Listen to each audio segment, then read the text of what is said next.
অনেকে পারে না কিন্তু আমি পারি, আমরা পারি, তুমি পারো, তোমরা পারো, সবাই পারে।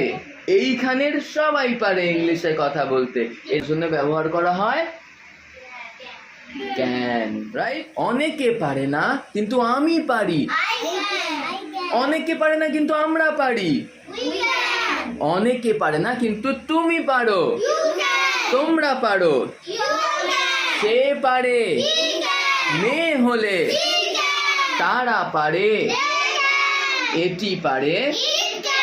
অর্থাৎ অনেকে পারে না কিন্তু আমি পারি, আমরা পারি, তুমি পারো, তোমরা পারো, এটা বোঝানোর জন্য ব্যবহার করা হয় জোরে।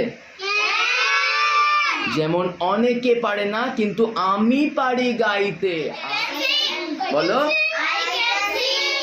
বুলবুল পাখি ময়নাটিয়ে।